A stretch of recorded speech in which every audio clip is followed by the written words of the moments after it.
Indomaret sama Alfamart, kos harian. Yang ini saya baru main Tokoban. 3 itu sekarang yang jadi fokus saya di situ.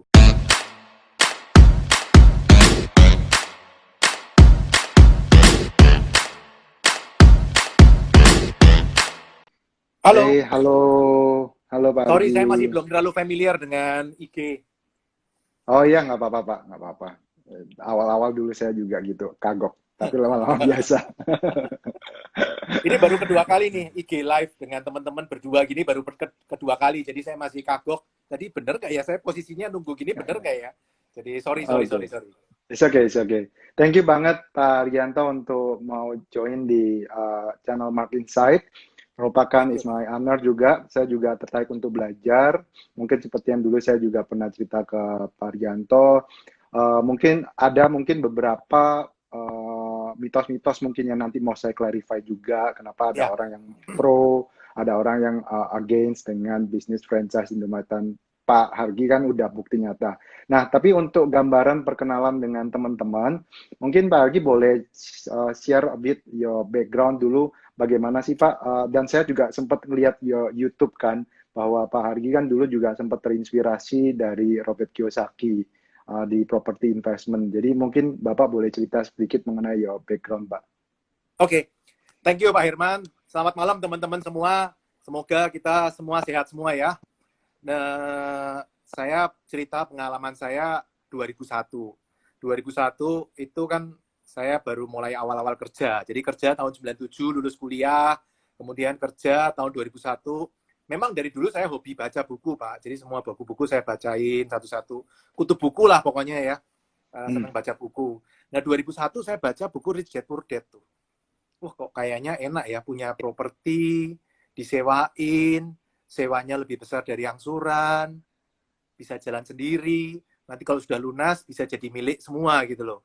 Terus saya terinspirasi, saya cari-cari tuh. Ternyata di Indonesia nggak ada rumah sewa yang income-nya lebih besar dari angsuran. Mungkin belum tidak ada, mungkin saya nggak bisa ketemu lah. Mungkin siapa tahu nanti suatu hari Pak Irman ternyata ada ketemu orang lagi yang ternyata bisa, ya mungkin ya kan. Tapi kalau saya tidak ketemu waktu itu. Ya. Terus karena saya mikir mungkin oh Indonesia bunganya mahal kali ya. Indonesia bunganya 10%, Amerika mungkin bunganya 3-4%, sehingga di Amerika masuk, di Indonesia nggak masuk. Terus saya coba-coba, mungkin kalau rumah nggak bisa, kontrakan atau kos-kosan bisa kali.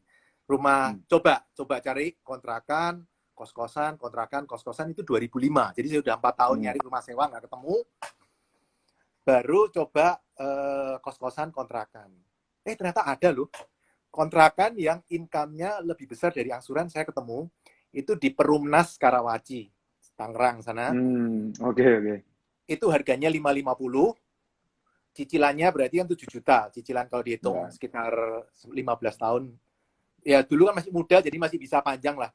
15-20 tahun 7 juta, income-nya 11 juta. Saya pikir, ternyata bisa ya yang dilakukan Robert Kiyosaki bisa dilakukan di Indonesia. Nah, terus saya coba, tapi masalahnya satu lagi tuh.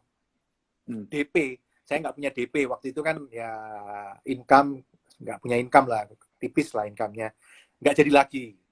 Baru 2000, terus belajar lagi DP. Sekarang caranya DP gimana nih? 2008 ketemu, ternyata DP 0 bisa. Jadi 2008 saya beli waktu properti krisis yang ya itu ya Pak ya? Iya, itu waktu krisis ya? DP saya 5%. dapat properti di Danmogot, Tangerang, 3 ruko, 3 lantai. 3 ruko, 3 lantai, 900 juta. 3 ruko, 3 lantai. Murah sekali itu. Banknya aja appraisalnya bukan 900, tapi 1,5. Karena menurut banknya, satu ruko di sana 500. Saya beli 300. Nah, saya hitung-hitung cicilan 15 juta. Tapi kalau dijadiin kos, 18 juta. Jadi saya beli, DP-nya 0, cicilannya dari income cost-nya. Ternyata bisa loh Pak. Jadi yang ditulis di Robert Kiyosaki itu bisa. Tapi muncul masalah lagi. Cari riset dulu lah. Wah itu risetnya lama itu. Nah terus, tadi satu masalah lagi Pak. Ribet, ngurusin kos itu ribetnya setengah mati. banyak dramanya lah, pokoknya banyak dramanya. Ada yang Oke. belum bayar ngakunya sudah bayar, ada yang kasih slip transfer palsu, ada yang Bu- dibayarkan ke penjaga kosnya lari. Wah, banyak drama lah. Ada yang motornya hilang, tengah malam listriknya mati. Waduh, kapok. Saya kapok, kapok saya. Nah, apalagi saya kan kerja, jadi nggak bisa lah. Kalau suruh sibuk seperti itu nggak bisa. Nah, 2009 saya lihat Indomaret tuh. Indomaret ternyata bisa loh di autopilot. Nah, saya beli yang pertama itu di take over di Jawa Timur. Jawa Timur kota. Itu awal kenal Indomaret dari ini Pak, apa Expo? Teman-teman seminar. Franchise Expo. Jadi Oh, teman-teman kita dulu seminar. kan karena ikut seminar DP0, akhirnya teman-teman pada ngumpul. Wah, kos-kosan ternyata pada kapok-kapok tuh. Waduh, kapok-kapok. Belok ke Indomaret semua, rame-rame belok ke Indomaret semua. Termasuk saya. Saya juga ikut belok ke Indomaret. Ternyata enak. Toko saya yang pertama itu toko yang udah jalan. Profitnya 11 juta. Dijualnya 550. Memang tanpa propertinya sewa. Tapi 2% menurut saya cukup lah untuk bayar angsuran. Cukup. Nah, sejak maksudnya itu 2% ini apa Pak? Kan kita 550 invest, Uh-huh. sebulan dapatnya 11 juta. Kan kurang lebih Oke. returnnya Per bulannya 2,1. dapatnya. Oke. Ya, per Cicilan itu bulan. kan kira-kira 1%. Cicilan, kalau 1% ya. kasar-kasar 1. Jadi ketika dia sudah 2, nah ini masuk nih, pasti masuk. Nah, toko yang pertama Jawa Timur. Nah, sejak itu, ternyata gampang ya. Baru toko kedua, saya beli, ruko yang di sebelah kos saya dijual. Saya beli, saya tawarin ke Indomaret juga bilang, bagus itu Pak titiknya. Saya pakai buat Indomaret, ternyata income-nya bisa lebih besar dari angsuran. Saya beli itu 2 ruko, 1,3 M, terus renov 400 lah ya kira-kira, jadi 1,75. Cicilannya 20 juta, tapi income dari Indomaret dan kos di atasnya lebih dari 20 juta. Jadi sudah bisa jalan tuh, DP 0, income lebih besar dari angsuran, autopilot, itu sebenarnya sudah bisa jalan. Yang terakhir saya beli kemarin 2019, itu saya beli 2,1 M, minimarket, sudah jalan, sebulan income-nya 50 juta. Itu dibiayain bank 100%, 2,1, cicilannya 10 tahun, 28 juta, tapi saya beli toko yang udah jalan, jadi dari bulan pertama sudah dapat 50. Nah, kayak gitu saya tuh yang penasaran, kok bisa 100% ya Pak Bang financing?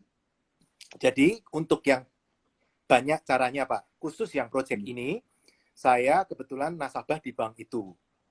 Jadi banknya bilang, Pak, yang sekian X rupiah pakai properti yang Bapak beli, sisanya, ya udah saya ceritain ya. Jadi 800 dari 2,1, 800 pakai properti yang Bapak beli ini. Karena appraisalnya cuma 800 nih Pak. Ya. Bapak kan masih kurang 1,3. 1,3-nya kita distribusikan ke pinjaman Bapak yang ada di tempat kita distribusikan lagi, sehingga pokoknya Bapak nggak keluar duit. Kita aturin Bapak nggak keluar duit. Oh ya udah, kalau saya sih selama diaturin nggak keluar duit, ya iya aja. Apalagi ngelihat angsurannya cuma 28, income-nya 50, ya sudahlah, kita orang terima aja lah. Terserah. Oke. Jadi Nah, sebenarnya bisa. Nah, sekarang pertanyaannya kayak gini, Pak. Kalau misalnya itu memang sangat bagus-bagus gitu ya, Pak. Dari pemilik sebelumnya itu kenapa, Pak, mau jual biasanya? Macam-macam, beda-beda. Ada yang jual warisan, ada yang nggak ngerti cara. Jadi gini, kalau toko yang terakhir itu ya, kita cerita toko yang terakhir. Ya, Toko yang tadi yang 2,1. Dia itu sewain ke franchisor, ya saya nggak ngomong merah atau biru lah ya, pokoknya salah satu dari itulah ya. Itu setahun 80 juta. Disewain 80 juta setahun. Terus dia ketipu orang. Nah, ini dijaminin ke bank. Waktu itu udah dicekin dalam pengawasan bank. Terus dia terpaksa harus jual. Banknya telepon saya. Karena banknya hafal saya sukanya Indomaret, Alfamart. Dia telepon saya. Pak, ini ada minimarket mau disita oleh bank kami. Nah, supaya nggak disita, Bapak mau nggak Pak beli? Saya bilang, saya cek. ternyata income-nya 50 juta. Wah, ya pasti mau lah, saya bilang, mau. Tapi orangnya mintanya mahal, Pak. Appraisal kita 1,2, tapi orangnya maunya jual 1,6.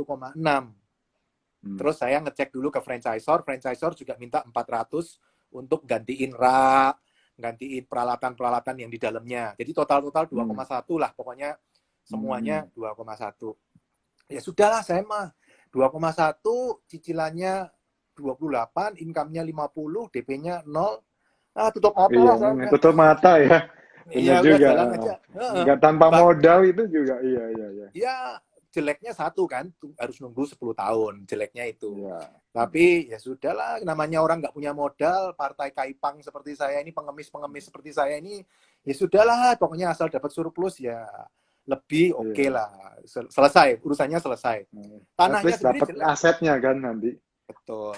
Tempatnya sendiri padahal itu di Sulawesi loh, Pak. Dan itu 4 jam dari Makassar. Jadi jauh banget, jelek. Makanya kalau saya... Jadi Bapak itu sampai visit ke sana, Pak, gitu. Sampai visit ke sana, lihat lokasi. Deal-nya saya nggak visit. Deal-nya saya lewat telepon, saya udah lihat laporan keuangannya, bagus. Saya deal harga 1,6 tadi kan. Terus saya tanya franchisor minta 400, terus saya budgetin 100 buat pajak, apa segala macam. Jadi total 2,1. Saya nggak ke sana. Waktu transfer pertama nggak ke sana, baru saya ke sana bersama orang bank. Orang bank kan mau survei. Saya temenin dong, saya mau mastiin sekalian saya belum pernah ke sana. Saya pengen lihat gitu. Ternyata jauh bener dari Makassar. Tapi ya sudahlah, namanya orang nggak punya modal, nggak ngangsur, ya sudahlah, terima nasib lah. Yang penting dapat income nggak modal, dapat 22 juta. Oke. Bahkan sekarang krisis pun tokonya masih tetap bagus loh. Bulan lalu income-nya bukan 50 lagi, 60. Wow, jadi iya. Itu karena banyak orang kayaknya memang minimarket ini diuntungkan ya di pandemi ini. Banyak orang yang dari tradisional kayaknya pada pindah. Yang waktu ada lockdown itu saya dengar kayak pasar-pasar kan, kalau saya kan karena saya kan sehari-hari market sering berhubungan dengan emiten tuh, Pak. Iya. Kalau ngobrol sama mereka juga memang banyak kan waktu pandemi kena waktu lockdown itu yang istilahnya kan minimarket ini kan disebut modern trade gitu ya. Iya. Kalau yang general trade-nya itu kan memang pada kena. Jadi pada modern trade yang diuntungkan. Makanya supermarket hidup, range market rame lagi, kayak gitu, hypermart full, kayak gitu-gitu lagi. Iya, benar. Secara umum memang tetap terpengaruh sih, Pak. Soalnya saya kan minta restruktur ke bank, Pak. Jadi ngomongnya kalau di interview ini mesti ngomong terpengaruh, Pak, terpengaruh. Nanti kalau enggak orang bank saya dengerin, berarti Pak Argi nggak terpengaruh ya? Terpengaruh. Ya. Tapi secara umum ada yang terpengaruh, ada yang sedikit terpengaruh, Pak. Yang terpengaruh itu contohnya daerah perkantoran. Toko-toko di daerah perkantoran itu pasti hancur, Pak. Terus toko di SPBU, terus daerah wisata, terus yang traffic bertumpu ke lalu lintas warga, itu juga terpengaruh. Tapi kalau yang perumahan, terpengaruh tapi dikit lah, Pak. Turun mungkin 10%. Secara umum, no problem sih. Tetap bersyukur lah. Kalau boleh tahu gini nih, kalau kayak misalnya kita supaya ngerti juga nih secara bisnis ya, restrukturisasi kayak bank gini nih biasanya di restruknya kayak apa ya Pak? Tipikal kalau kayak bisnis properti gini Pak. Mungkin Bapak dapat penurunan lebih ke bunganya turun drastis atau tenornya diperpanjang kayak gitu atau gimana sih Pak? Sebenarnya banknya pada marah-marah sama saya. Wah Pak Argi kan sebenarnya nggak masalah, minimarket nggak masalah. Ya tadi saya tetap ngotot, kapan lagi kan kalau bisa dapat restruktur lah. Kesempatan ya kan.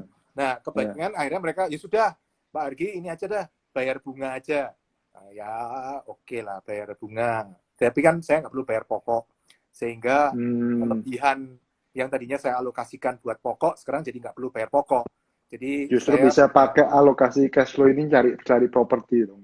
Iya, sekarang kan kesempatan nih, time to buy untuk beli properti yang murah-murah, kesempatan. Jadi menurut saya. Dan sebenarnya menurut saya dari kacamata banker pun juga mereka sebenarnya juga suka loh Pak kayak gitu kan. Oh ya. Iya kan? Tapi mungkin mereka juga deg-degan kalau caranya kayak gini nggak lunas-lunas nanti orang ini risiko deg-degan juga.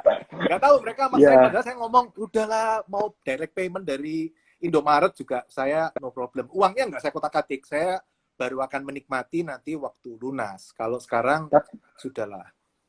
Tapi Buat kalau ini. saya memang pernah belajar dari beberapa pengalaman dari teman juga yang memang pernah sempat punya, yang ada, maksudnya aset yang memang jelas pasif, ada passive cash flow-nya, itu biasanya bank memang lebih mau lah ngambil resiko itu memang bang, karena buat mereka kan terukur gitu kan. Ya, terukur. Bisnisnya Itu juga basic enaknya. sekali kan, minimarket itu kan paling basic lah. Pokoknya waktu Hmm, ekonomi booming juga nggak akan naik, tapi waktu iya, krisis juga nggak akan turun. Jadi ini akan cocok turun bang. sekali untuk yang pemain modelnya kayak saya, yang nggak punya modal tapi pakai uang bank, kan kita mesti nyicil Hmm. tuh. Nyicil kan kita harus sesuatu yang pasti. Ya bukan pastilah, relatif pasti, Hmm. 99% pasti. Nah, minimarket ini cocok karena dia memang nggak bisa profit gede, nggak, jangan berharap lah. Tapi juga nggak bisa turun terlalu dalam juga. Jadi ya kalau saham defensif lah, ini saham-saham defensif lah, bertahan Iya, segitu-segitu iya. aja, nggak naik, nggak turun. Tapi tidurnya tenang gitu ya. Iya, tidurnya tenang, udah ada lawannya. Makanya Iya, saya iya. kan ngomong ke teman-teman saya, dulu istri saya itu kalau sama saya biasa-biasa aja. Sekarang dulu mau makan di warteg bebas. Sekarang karena utangnya KPR-nya udah banyak, utangnya banyak, tiap hari dimasakin, kasih suplemen, kalau sakit flu sedikit dibawa ke dokter. Terus saya bilang istri saya, wah kamu sekarang tambah sayang ya, kamu utangnya banyak, nanti kalau ada apa-apa repot, tahu nggak? Jadi tapi nggak perlu khawatir karena sebenarnya kan saya cari kreditnya match gitu loh, satu lawan satu, satu Iya, lawan iya. satu, dan itu kan di cover asuransi semua sebenarnya, jadi Hmm. relatif safe. Tapi jangan ngomong kalau di cover asuransi sama istri saya. Pak, kalau boleh tahu nih, mungkin ada, kalau dalam franchise itu tips-tips yang utama itu faktor apa aja ya Pak, dalam waktu menganalisa Bapak mau franchise itu kan, memang nomor satu pasti ada orang pasti bilangnya lokasi gitu kan. Tapi yang seperti apa? Mungkin ada faktor-faktor lain juga nggak Pak? Oke, kita ngomongin mungkin beda ya antara kenapa milih Indomaret mungkin ya, atau Oh ya, kenapa let's milih say ya, gede itu. franchise kenapa? Ya, itu Ah, kan bisa beda. Kalau franchise, saya milihnya franchise karena saya ngelihatnya kalau saya buka minimarket sendiri, mungkin butuh uang sekolah mahal sekali.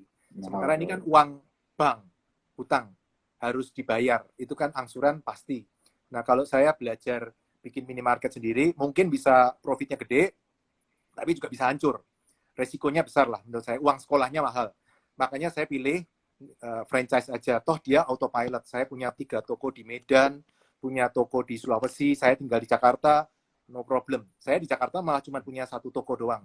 Nggak punya banyak Hmm. toko saya di Jakarta. Tapi lebih banyak di luar kota. Nah, saya milih Waralaba karena saya nggak mau pusing. Mereka autopilot. Mulai dari milih stok, mereka bantuin. Ngeset harga, mereka bantuin. Pajak, display, barang rusak, barang hilang, Hmm. asuransi, semua dibantuin, semua cari yang sewa gorengan di depan, jus itu segala macam tuh mereka juga, yang ngusir tukang Hmm. parkir juga mereka. Kalau saya main ke toko, terus saya ngomong ada tukang parkir, mereka yang ngusir juga. Hmm. Jadi saya gampang, nggak pusing. Jadi ini kayak permainan duit doang. Saya ngomong ke orang-orang, ini kalau zaman saya kecil dulu kayak main komputer gitu. Jadi saya cuman ini Iya. peralatan, mereka udah beresin semua, nggak pusing. Dan saya termasuk orang yang nggak rewel di Indomaret. Makanya kan disayang sama Indomaret. Saya kalau suruh baca laporan keuangan kayak Pak Herman gitu, laporan penjualan, gross margin, aduh pusing saya udah. Saya udah lihat paling bawah aja, pokok EBITDA-nya berapa, EBITDA-nya masuk, selesai. Bagi saya sudah selesai. Iya. Karena saya ngelihatnya ini investasi gitu loh Pak. Tapi kalau saya disuruh involve terlalu dalam, wah problem bagi saya kalau disuruh ngecekin satu-satu. Banyak yang tidak setuju juga dengan cara saya ini. Banyak yang ngomong, oh kita harus ngecekin dong, kita harus tahu benar-benar atau ditipu sama, Iya, iya. sorry, franchisor. Tapi saya bilang, ya ditipu nggak apa-apa lah, selama angsuran saya kebayar mah tipu-tipu aja sana. Yang penting income-nya Hmm. sudah lebih besar dari angsuran, tapi saya sih yakin enggak. Mereka juga perusahaan gede, pasti Hmm. bonafit lah. Tapi kadang ada Hmm. orang yang nggak percayaan gitu kan. Iya, ada orang Kalau percayaan ya. Ya, tapi kalau saya dijanjiin sama mereka 20, mereka sudah kasih saya 25 sebulan per toko, ya sudahlah Pak, ditipu ya ditipu aja lah, sudah nggak apa-apa, saya terima orangnya. Ditipu juga nggak apa-apa, yang penting angsuran kebayar 10 tahun lunas semua, selesai. Rata-rata biasa 7, Pak. 7 tahun lunas. Nah, kenapa milih Oke, oke. waralaba? Karena itu saya nggak mau repot. Terus kenapa milihnya Indomaret? Karena saya maunya yang bisnis yang basic. Saya nggak pengen bisnis yang naik turun, siklusnya naik turun. Stres saya. Ini kan uang pinjaman, Pak. Kita mesti safe, mainnya safe kan. Jadi saya pilih minimarket yang bisnisnya safe. Selain ini saya ada 3, Pak. Jadi saya ada minimarket, ada hotel ultra budget atau kos harian. Saya pakai Airi waktu itu, tapi Airi tutup sekarang. Sekarang digantikan Kirums, autopilot juga. Jadi saya nggak usah ngapa-ngapain. Mereka yang operate, saya nggak ngapa-ngapain. Saya jarang sekali main ke kos. Satu lagi Tokoban, Planet Ban. Planet Ban itu juga autopilot. Oh, oke. Jadi Itu saya ada sistemnya 3 juga lagi. franchise, Pak, ya? Planet Pan itu. Planet franchise. Oke. Saya kan, makanya kalau ditanya orang, Pak, Indomaret gini. Saya bilang, aduh, saya nggak ngerti. Saya itu investor properti. Jadi kalau dilihat sebenarnya, Pak Herman bisa lihat kan, sebenarnya saya itu tidak terlalu menguasai operasional. Yang saya kuasai, cari lokasi, cari kredit, udah selesai. Urusan lainnya lepas ke Tapi franchise. memang yang saya juga belajar sih, Pak, dari pengalaman pribadi saya juga ya. Maksud saya, ya saya akuin aja. Maksudnya kadang kalau orang yang terlalu banyakkan jelimet mikirnya, itu malah nggak jalan sih, memang nggak bisa. Tapi memang kalau aku perhatiin teman-teman yang memang pedagang, yang memang investor, yang benar-benar ini ya, mikirnya yang simple-simple aja memang. Jadi Iya, kalau terlalu takut-takut, oh ini takut dibohongin, takut ini, akhirnya nggak pernah jalan juga. Yang penting ya kayak Bapak gitu, saya juga ada teman investor saham gitu ya Pak ya, juga sukses besar sekali gitu ya. Cara mikirnya sangat-sangat simple gitu ya, mikir analisanya itu nggak yang jelimet. Pokoknya logik dan intinya common sense-nya jalan gitu lah. iya. Itu yang Makanya kan penting sih saya dari. karena nggak ribet kan disayang sama Indomaret. Kalau lihat websitenya Iya. Indomaret, kemudian klik Hmm. waralaba, ada foto di sana saya dianggap Oh, oke. franchisee yang contoh yang bagus, nggak rewel soalnya, ya kan? Diem aja pokoknya terserah. Tapi ngomong-ngomong, toko saya sebenarnya juga ada yang jelek loh, Pak. Jangan dipikir 30 Hmm. toko saya itu tidak ada yang jelek. Dari 30 Iya, toko iya. saya, itu ada 3 yang jelek. 1 minus. Ada 1 yang minus terus, tiap bulan minus ada. 2 itu antara kadang profit, kadang enggak, kadang profit, kadang enggak. Jadi antara 0 sampai 10 juta EBITDA, Pak. EBITDA 0 sampai 10 juta. Nah, tapi ada juga toko yang sebulan 100 juta profit, ada juga. Saya punya 1. Terus ada 3 yang kelasnya 50 jutaan ke atas. Terus ada yang 6 yang antara 40, 30 sampai 50 lah. Antara-antara itu ada 6. Sisanya average rata-rata 20-30. Jadi saya bisa ngomong secara rata-rata 25 juta per bulan. Setelah bayar karyawan, bayar listrik, bayar royalti, bayar barang rusak, barang hilang. Semua lah Pak. Pokoknya pajak, PPN, semuanya kurang lebih 25-an. Jadi kurang lebih. Kalau Jadi kejadian kayak barang hilang atau dicuri orang penjaga toko kayak gitu, itu sering nggak sih, Pak? sering. Nah, barang hilang itu tanggung jawab kita 0,2% dari omset. Sampai 0,2% dari Oke. omset itu tanggung jawab kita. Di atas itu Indomaret yang bayar, tapi nanti Indomaret akan cas ke karyawan. Tapi kalau Oh, oke, jelas kecurian, ya. asuransi. Kalau kecurian, asuransi, kita on risk-nya 1 juta. Saya kalau nggak salah, saya lupa lah. On risk-nya ada, tapi sekitar mungkin 1 jutaan. Jadi, ya oke lah. 0,2% itu kalau rata-rata toko kan omset 300 juta. Jadi sekitar 600.000 sebulan. Rata-rata di bawah sih, rata-rata jarang sih. Toko-toko itu secara umum di bawah 0,2%. Jadi masih oke. Bentar. Pak, mungkin supaya nanti nggak kelupaan nanti banyak pertanyaan teman-teman boleh tanya langsung. Tadi ada yang tanya, Pak, bagaimana sih cara mendapatkan kepercayaan bank yang begitu besar? Oh, mulai dari kecil. Saya dulu kan pertama utangnya 1,2. Terus naik jadi 1,75. Naik jadi 3M. Terus naik sampai hari ini. Wah, kalau saya kasih tahu utang saya bisa semaput semua. Di sini bisa pingsan semua kali. Itu kalau ada yang kemarin penyanyi dangdut itu cicilannya 250 juta aja udah teriak-teriak krisis kan. Saya setelah restruktur aja masih di atas itu lagi. Jadi, tapi saya baik-baik aja, saya ketawa-ketawa aja karena secara umum masih ke cover gitu loh. Dan sebenarnya Ya, saya kalau nggak nambah, ya 6 tahun paling lunas semua. Cuman kan penyakitnya nambah lagi, nambah toko lagi. Jadi nggak selesai-selesai, tapi kayaknya mau stop nih. Istri saya udah ngomong, udah stop. Kayaknya udah lebih dari cukup gitu loh Pak. Jadi ya mungkin mau mulai stop. Hmm. Pak, kalau kayak toko yang negatif atau minus-minus beberapa bulan, itu udah kalau misalnya udah lama banget itu Bapak jual nggak sih Pak? Kenapa di-keep terus Pak? Enggak. Saya punya contoh ya, satu toko Mekarsari ya. Teman-teman yang rumahnya Cibubur atau Mekarsari, tolong ya kalau belanja ke toko saya yang di depan Mekarsari itu ya. Itu kasihan tuh tokonya. Jadi kita milih lokasi di depan pintu masuk Mekarsari. Karena kita mikir orang kalau mau ke Taman Buah Mekarsari, pasti masuk ke toko Indomaret dulu belanja barang-barang margin tinggi. Contohnya buah, minuman dingin, es krim, roti, itu kan margin-margin tinggi. Bisnis seperti ini margin penting sekali. Selisih 3%, kalau kasih kali 300 juta omset sebulan itu bisa 9 juta sebulan selisihnya, ya kan? Oh, gede. Jadi kita milih lokasi di depan pintu Taman Buah Mekarsari. Udah saya beli 1,3 M tanahnya, 380 meter tahun 2013.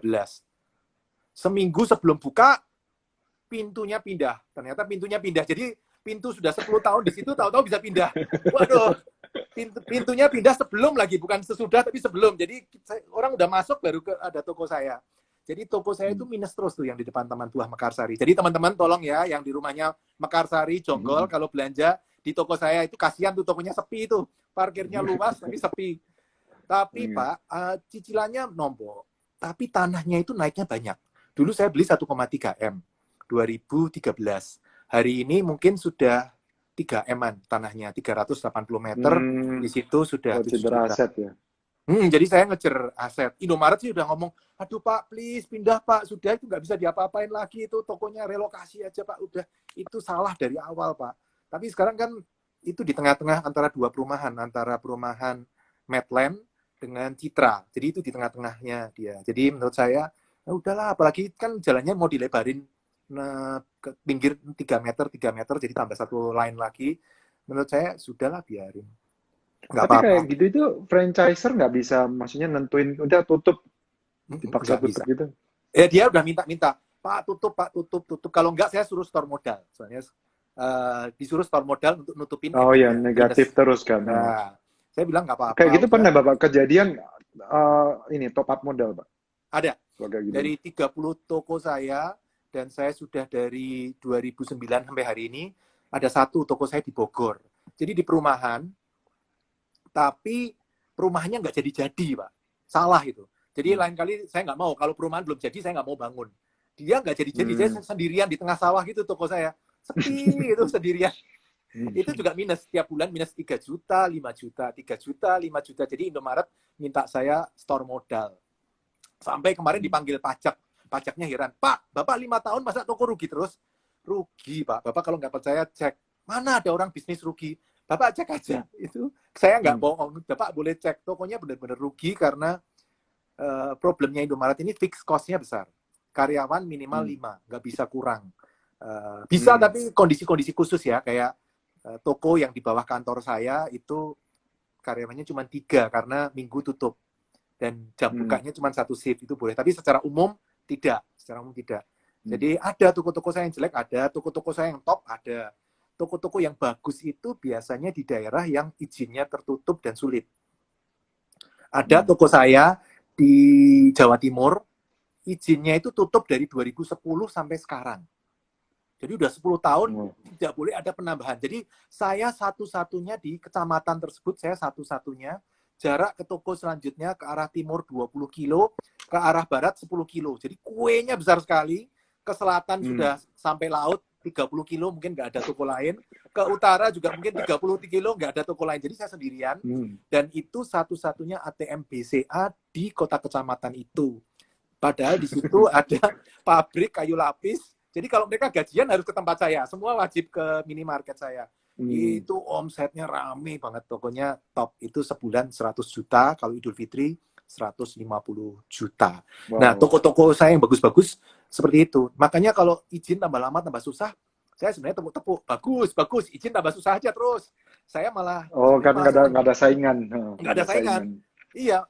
Jadi kalau mereka bilang, Pak, ini izin mau tutup. Saya buru-buru nyari lokasi. Karena Ya, Pak Herman kebayang lah kalau toko nggak ada saingan gitu kan terserah kita kan lebih enak daripada toko penuh persaingan gitu Hmm. kan capek. Ya jadi itu suka dukanya punya toko lah. Ada toko yang jelek, ada toko yang bagus. Secara Nah, Pak, rata-rata ini mumpung saya juga ingat nih, saya yang dulu itu kalau sempat diskus sama temen gitu ya, ada keluh kesahnya orang kayak daerah saya di daerah BSD atau Gading Serpong gini ya Pak ya. Itu kan setiap radius berapa Indomaret, setiap radius berapa Indomaret. Kayak itu kan ibaratnya kayak market pie-nya kayak didilusi terus gitu loh Pak. Itu ya. gimana ya Pak kalau kayak gitu? Makanya kalau saya punya prinsip kita berharap income sampai 25 juta aja.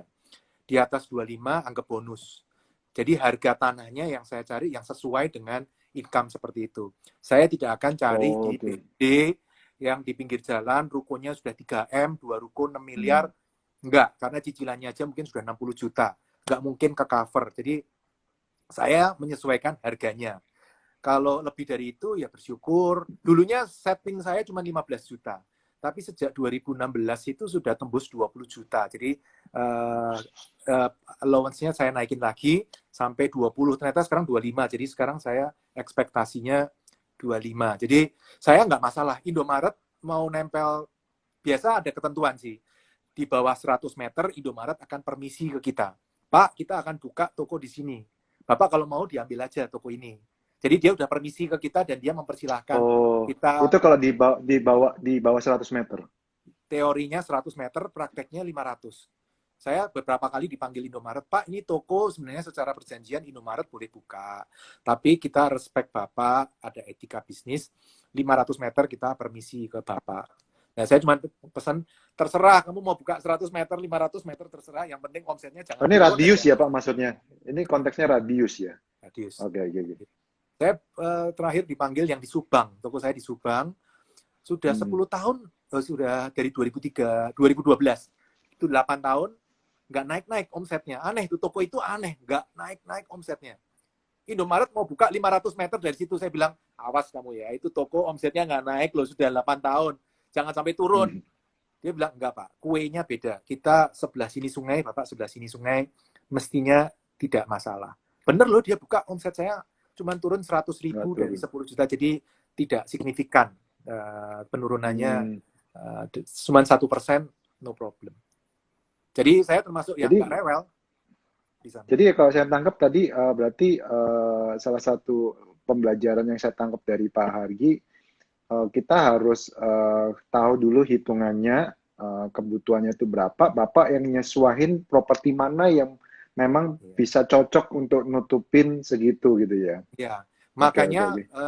kalau menurut saya, tipikal saya sama Bu Cuai yang berapa hari yang lalu, tipikalnya beda. Hmm. Saya nggak nyalahin loh ya, Hmm. tapi jurusannya beda. Hmm. Kalau dia nyarinya Ya. tanah yang bagus-bagus, capital gain-nya cepet Hmm. bagus tuh, daerah Dia Senayan, nyari daerah lebih ke Puri. capital gain asetnya. Nah, kalau punya saya tanahnya jelek-jelek Pak, namanya Partai Kaipang ini ya Partai Nrimo gini ya sudahlah, namanya orang nggak punya duit. Kalau dapat tanahnya di Sulawesi ya di Sulawesi, di Sumatera ya di Sumatera.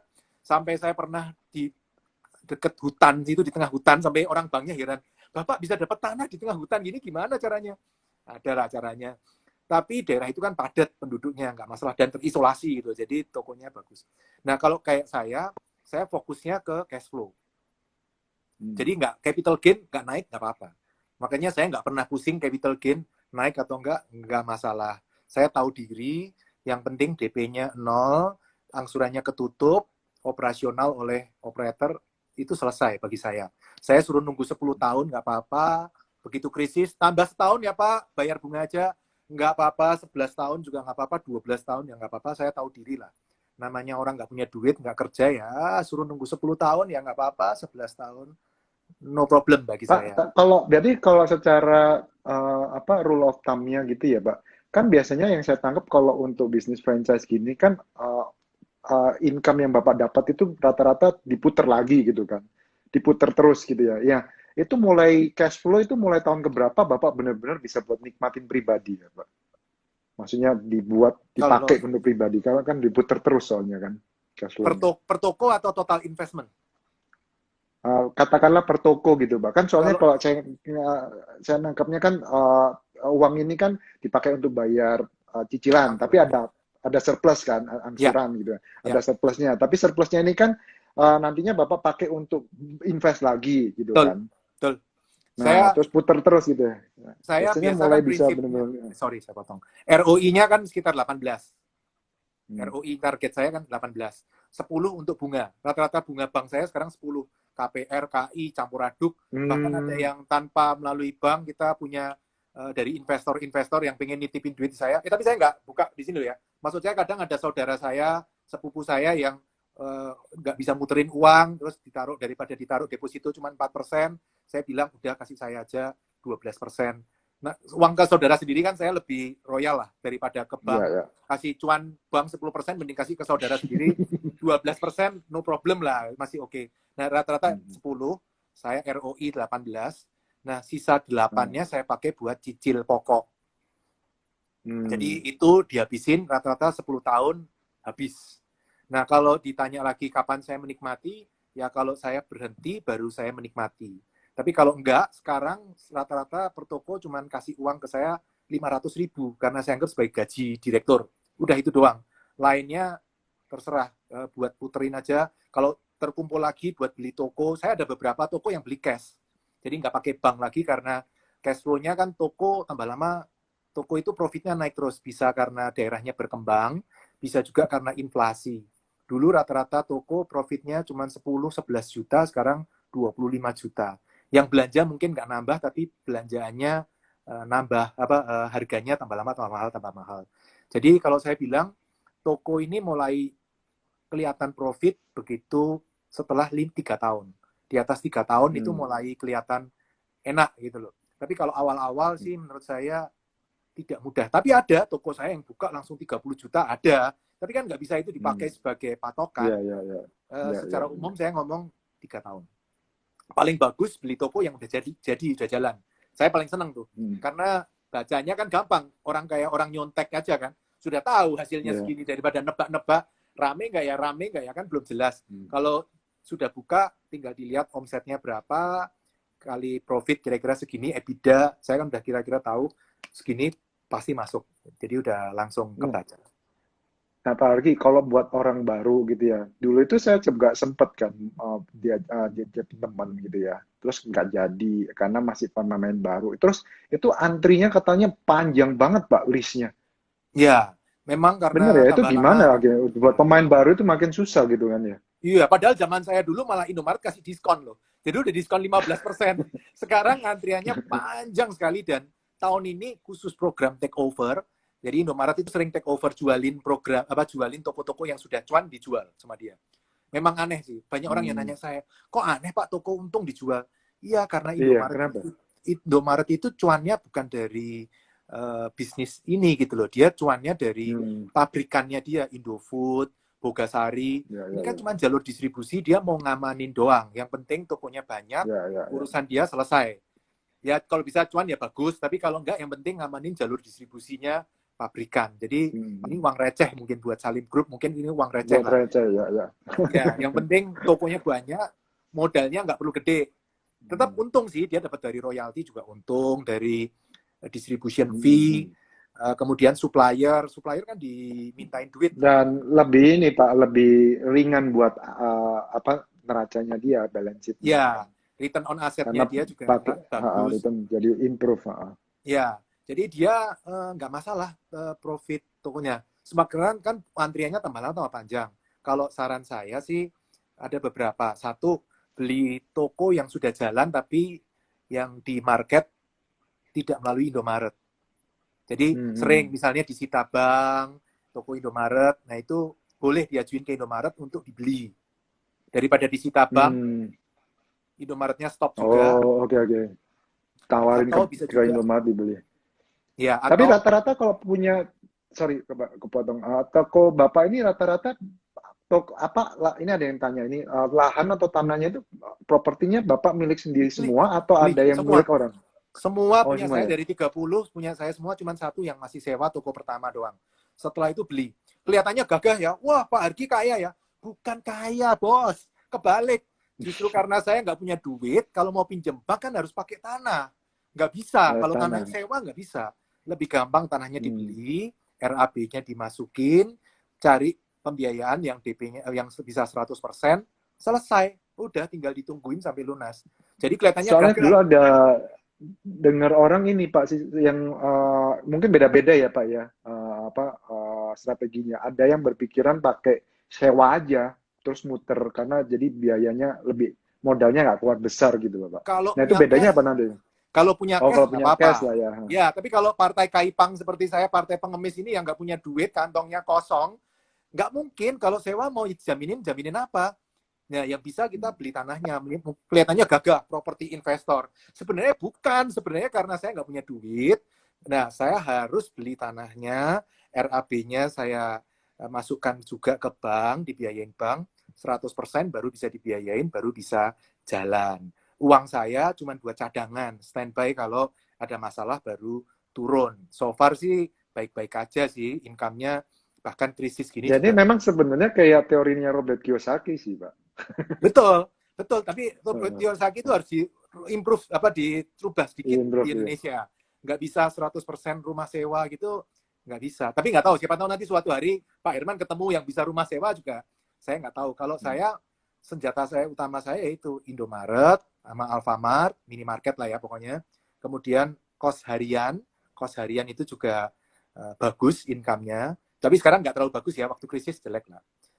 Sama yang ini saya baru main toko ban motor. Itu 3 itu sekarang yang jadi fokus saya di situ. Yang penting pokoknya passive income, nggak ribet, operatornya sudah pengalaman 10 tahun, menurut saya sudah nggak ada masalah. Pak, ini ada yang tanya, aku kurang paham kalau ini. Apa bisnis kos harian setelah Airy Room tidak ada?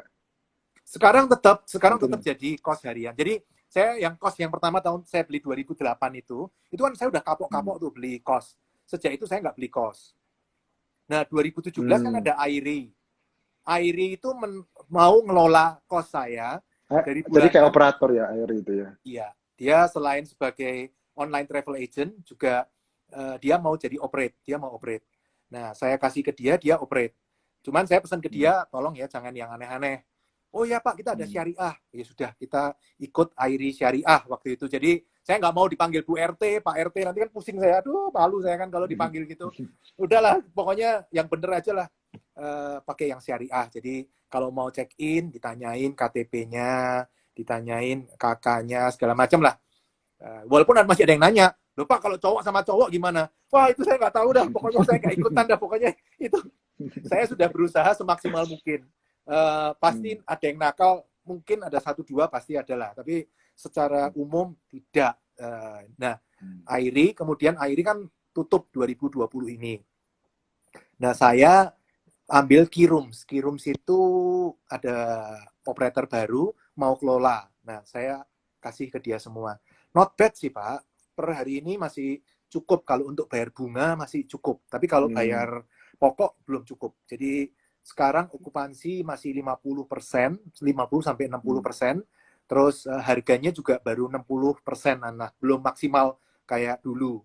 Tapi trennya sih naik terus. Nah, saya sekarang pakai Kirum. Tapi saya udah nggak nambah. Jadi cuma punya 3. Udah kapok saya. Maksud saya nunggu kondisi ini membaik dulu. Nanti kalau sudah membaik, ya. Pak, ada yang tanya juga, kenapa dulu milih yang biru Pak daripada yang merah?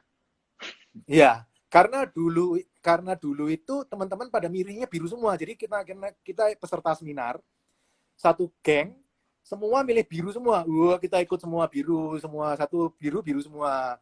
Dan sampai hari ini saya punya 26 biru, 4 merah. Kalau ditanya, Pak, kenapa nggak banyak merah? Karena dari awal saya biru sudah nyaman, no issue ya nggak apa-apa. Terus kok ada merah juga kenapa? Ya tetap kalau ada tawaran dari merah yang bagus, misalnya saya beli kayak tokonya sudah jalan dan merah, ya saya terusin. Saya nggak mau rubah-rubah merek gitu. Biarin aja udah. Saya kan investor bukan pengusaha. Jadi dengan keduanya saya baik, dengan merah baik, dengan biru baik, temen semua nggak ada masalah. Tapi sebenarnya benar-benar sama ya Pak, secara administrasi apapun konsep treatment mereka terhadap investor sama ya Pak? 99% bisa dibilang sama lah, mirip persis plek. Makanya saya kadang-kadang males ngobrol sama sini. Nanti sini banding-bandingin sama sini. Nanti terus turun-turunan. Kalau gitu kita kasih ini lebih kecil ya Pak. Ini kasih. Jadi sekarang saya ngomong sih sama. Udah sama. Jangan dikotak-katik. Mereka kadang-kadang kan untuk meningkatkan profit, wah ini franchisee kayaknya bisa dikurangin lagi nih profitnya. Tempat sana berapa sih, ngasih sana berapa sih, diturunin lagi. Jadi menurut saya sih secara umum sama Pak. Saya punya toko yang lihat autopilotnya sama, kemudian barang dagangannya juga sama, pembukuannya sama semua, kemudian EBITDA-nya juga sama, kurang lebih sama, nggak banyak perubahan, mirip-mirip lah. Jadi kalau mau invest di sini nih enaknya memang kita nggak usah pusing cari orangnya. Enggak. Pokoknya kita sebagai nggak perlu ada tim lah ya Pak, bisa perorangan pun ya kita terima beres per bulan laporan ada gitu ya. Kalau yang mau mentalnya, mindsetnya sama seperti saya bisa. Karena saya lihat franchisee ini ada dua tipe. Ada yang satu tipe seperti saya, itu modelnya terserah. Pokok income-nya segini terserah. Udah, nggak pusing gitu loh Pak, nggak mau pusing. Tapi ada juga yang mungkin background-nya detail kali ya. Nah dia nggak mau, Pak, lantainya pecah 10, tolong difotoin satu-satu yang pecah mana. Itu ada yang modelnya seperti itu.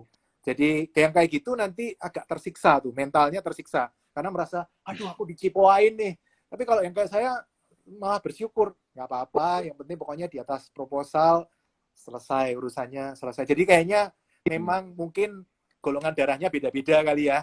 Ada yang golongan darahnya C, cuek, ada golongan darahnya yang T, teliti gitu kan, susah ngomongnya. Ya. Kalau kayak saya, cuek. Yang penting tokonya profit di atas 25 juta sebulan, malah tahun lalu tuh sebenarnya kita sudah sampai 27 loh Pak. Per toko Rata-ratanya ya. rata-rata. Tahun ini turun ke 25.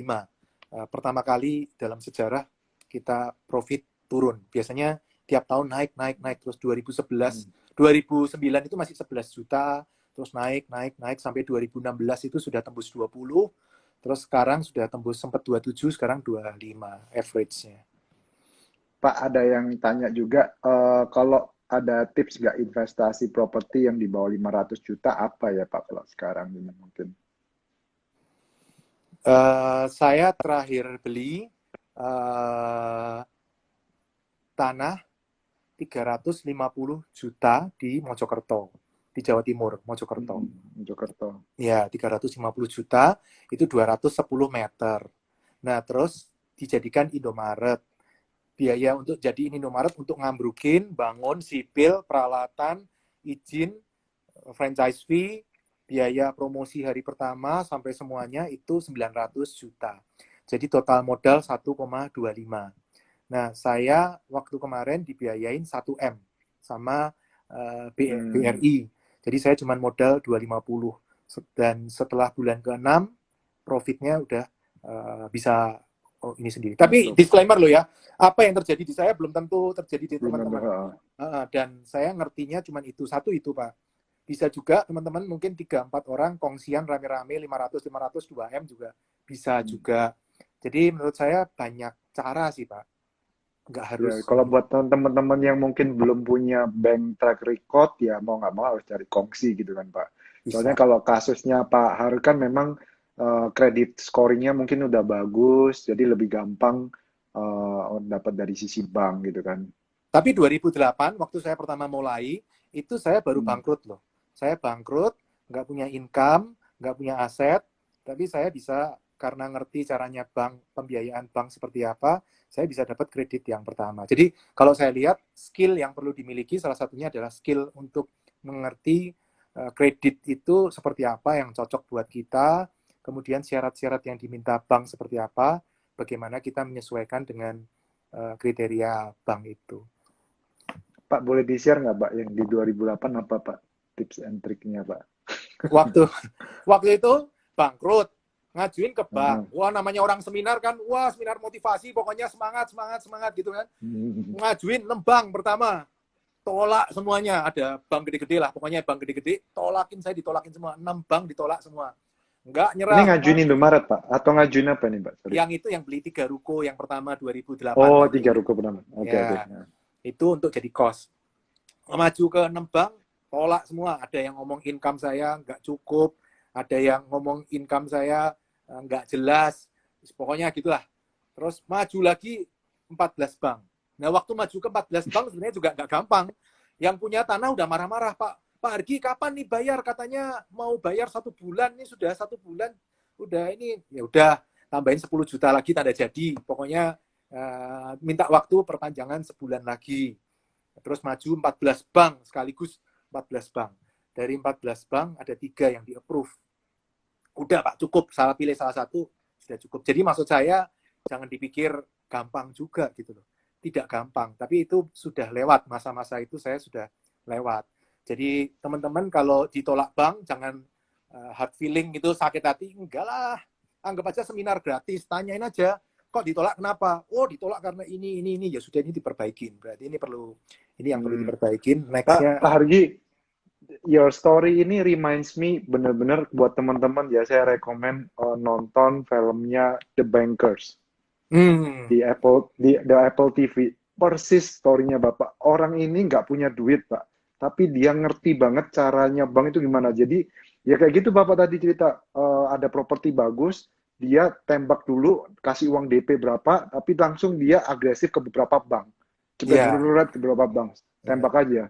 Iya. Terus nanti ada ini dia nekat gini lagi, terus The akhirnya Bankers dapat ya, tuh akhirnya ya, The Bankers Bapak nonton. Nanti saya posting di Instagram story-nya ya. Ya. Kalau saya Menarik itu, bagus itu. hokinya karena saya 97 lulus kuliah. Sorry, suaranya kok hilang ya, Pak? Sorry, terputus ya. Udah. Ya, sorry tadi terputus, ada notifikasi. Sudah jelas ya suaranya? Sudah. Oke. 97 saya lulus kuliah, saya pertama kerja itu di Astra, di ACC, Astra Kredit. Nah, di situ saya jadi kredit analis. Jadi saya sudah ngerti yang kira-kira dimauin bank itu seperti apa, saya sudah ada gambaran. Makanya, dan dulu saya kan termasuk analis yang galak, Pak.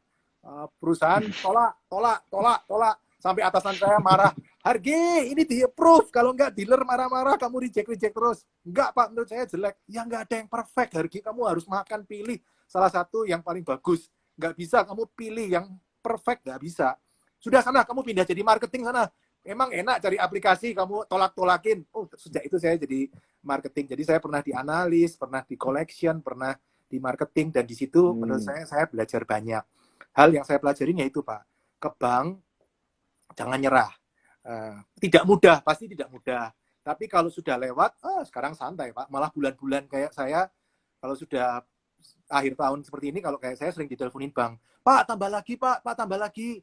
Loh kan saya kemarin restruktur. Nggak apa-apa, Pak, pakai CV yang lain aja, pakai CV yang lain, pakai PP yang lain. Terus diajar-ajarin sama mereka, udah pakai yang ini aja, Pak. Pokoknya Bapak masukin aja ke kita, nggak apa-apa. Oh, nggak apa-apa, itu kan restruktur, tapi kan Bapak yang minta, Bapak nggak overdue. Jadi mereka masih kasih jalan terus. Kalau yang pertama dulu juga diajarin sama orang banknya. Saya bilang, saya nggak punya income. Terakhir income-nya omset 60 juta nih, omsetnya. Wah, udah Pak, Bapak bilang aja itu bukan income. Bapak bilang aja itu gajinya Bapak 60 juta, Bapak bikin surat keterangan penghasilan. Ya sudahlah, saya bikin surat keterangan penghasilan 60 juta. Nama Hargianto. Yang tanda tangan siapa, Pak? Udah, suruh staffnya siapa tanda tangan. Ya sudah, saya. Tapi hati-hati loh ya, teman-teman. Hati-hati loh. Saya ini disclaimer loh ya. Ini saya cuma ngobrol-ngobrol warung kopi loh ya. Ini saya nggak ngajarin semua. Itu menurut saya bahaya loh. Itu teman-teman harus benar-benar cari income yang pasif income, properti yang ada pasif income-nya safe loh. Kalau enggak, karena itu menurut saya itu juga ujung-ujungnya balik lagi ke teman-teman itu, balik lagi ke track record credit scoring lah ya. Karena itu ujung-ujungnya kita itu biasanya itu based on trust lah, kalau dari pengalaman saya memang. Tapi memang benar, maksud saya yang saya mungkin mau share ke teman-teman itu adalah jangan takut kalian untuk mencoba untuk kredit ke bank, karena kalau kalian nggak pernah take the decision atau take the step, ya kalian nggak akan punya namanya credit scoring. Dan kalau kalian mau build credit scoring, ya memang kalian harus mulai dari kredit yang pertama dengan bank. Terus nanti kalian ada kenalan RM, itu kenalan baik-baik sama RM gitu. Nanti RM-nya kalau kalian ada kebutuhan apa, mereka yang malah ngasih beberapa ide solusinya itu seperti apa. Iya. Saya pernah dapat kredit 125% gitu. resmi dari banknya. Jadi banknya yang ngomong, kita ada program 125%. Pak Hargi dikasih 125%. Jadi RM-nya yang ngajuin, malah saya nggak minta loh. banknya. Jadi dia kalau sudah percaya memang enak. Susahnya pertama-tama lah, sama lah semua apa aja bisnis, semua juga awal-awal bisa awal. Nah, tapi kalau sudah jalan, ya baik-baik aja sampai hari ini juga baik-baik aja, nggak ada. Dan, sorry Pak, waktunya udah terbatas. Ini ada beberapa pertanyaan, sorry. Oke. Bentar.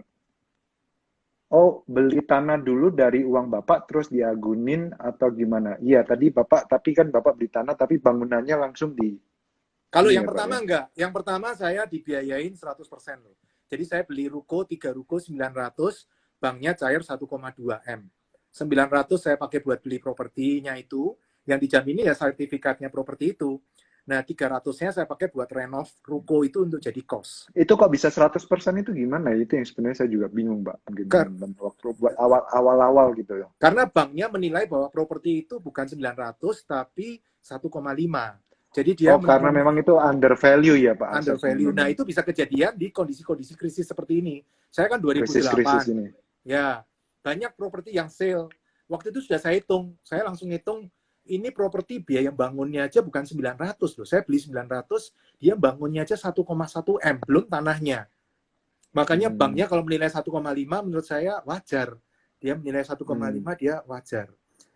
Terus, tapi selanjutnya seperti itu. Cuman saya pesan ya, DP 0 itu hanya boleh kalau propertinya passive income-nya lebih besar dari angsuran. Kalau enggak, bahaya sekali. Itu DP 0 itu memang kelihatannya secara gimmick marketing seru, tapi menurut saya itu ilmu yang tidak penting. Yang paling penting, propertinya ada income-nya lebih besar dari angsuran, baru boleh di DP 0. Kalau itu tidak lebih dari income-nya, jangan di DP 0. Itu racun kalau menurut saya. Minus tiap bulan, cash flow-nya minus terus, capek. Jangan ngomong, 5 juta sebulan enteng, Pak. 5 juta sebulan enteng, Bos. Tapi kalau setahun 60 juta loh itu. 2 tahun 120 loh.